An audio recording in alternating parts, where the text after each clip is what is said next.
हाँ मैं समझता हूं, लेकिन जब अपनी मां और तुम में से मैंने तुम्हें चुन लिया, क्या तुम समझती हो? तुम जानती हो, मेरे पापा ने आज तक कभी मेरी मां से सीधे मुंह बात तक नहीं की, लेकिन हमने तुम्हें बाबू बना दिया यार। क्या तुम समझती हो? तुम जब चाहे अपनी मां से फोन पर बात कर लेती हो। पापा की तबीयत कैसी है? दोनों भाभीयों में से ज्यादा काम कौन सी भाभी करती है? आज घर में सब्जी कौन सी बनी है? मैं तुम्हें कभी भी नहीं रोकता और ना ही रोकना चाहता हूं, लेकिन तुम्हारे रहते मैं अपने ही घर में अपनी मां से 1 मिनट बैठकर बात नहीं कर पाता। क्या तुम समझती हो?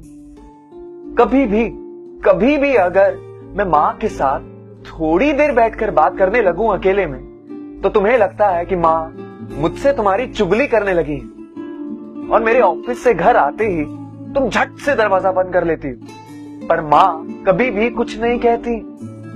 क्या तुम समझती हो?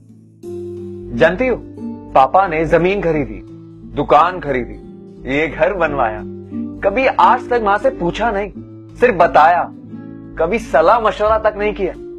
लेकिन मैं साला अगर 250 रुपए की टी शर्ट भी खरीदता हूं ना, तो तुमसे 300 बार परमिशन लेता हूं। बाबू, कलर ठीक है ना? प्रिंट तो ठीक है ना?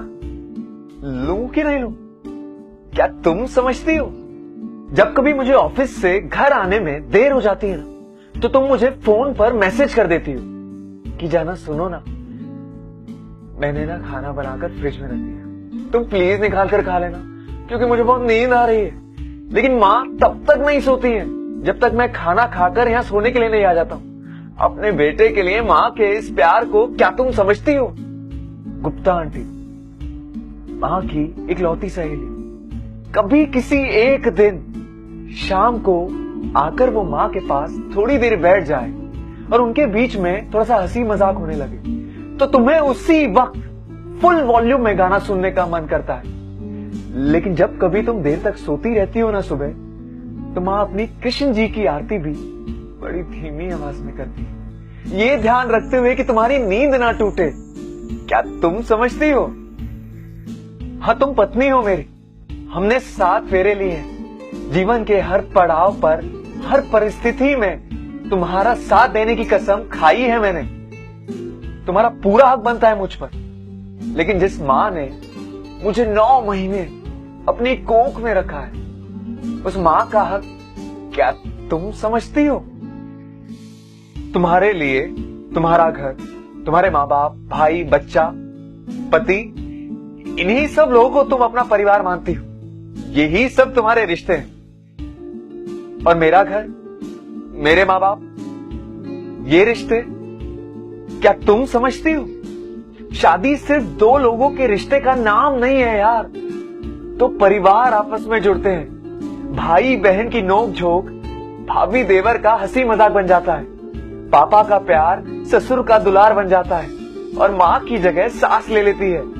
और कभी उसी हक से अगर मां ने तुम्हें जरा सा डांट क्या दिया, तो तुम उन्हें पलट कर जवाब दे देती हो। वहीं तुम्हारी खुद की मां अगर तुम्हें 4 लोगों के सामने थप्पड़ भी लगा देना है यार, तो तुम उन्हें पलट कर जवाब नहीं देती हो, तब भी प्यार से ही बात करती हो। मैं तुम्हें अकेले को दोषी नहीं ठहरा रहा हूं, इसमें तुम्हारी अकेले की गलती नहीं है। ना तो मां ने तुम्हें कभी अपनी बेटी माना है, और ना ही तुमने उन्हें कभी अपनी मां माना है। मैं किसी की तरफदारी भी नहीं कर रहा हूं, मैं तो सिर्फ इतना कहना चाहता हूं यार कि मां अपनी जिंदगी जी चुकी है, लेकिन तुम्हें अभी भी अपनी जिंदगी जीनी है। तो क्या हुआ है यार अगर मां थोड़ी सी जबान की खरी है? अगर तुम भी वही गलती करोगी जो मां करती है, तो फिर मां के 8वीं फेल होने में और तुम्हारी मास्टर्स की डिग्री में क्या फर्क रह जाता है यार? बड़प्पन जो है ना, गुस्से और अकड़ में आकर रिश्ता तोड़ने में नहीं, बल्कि झुककर विनम्रता से जोड़ने में है। अगर आज भी तुम्हें मेरी बात समझ में नहीं आई ना, तो तब याद आएगी जब तुम्हारी बहू तुम्हारे साथ बिल्कुल ऐसा ही करेगी, और तुम्हारा बेटा तुम्हें सामने खड़ा कर तुम्हारी बहू से सिर्फ एक ही सवाल पूछेगा,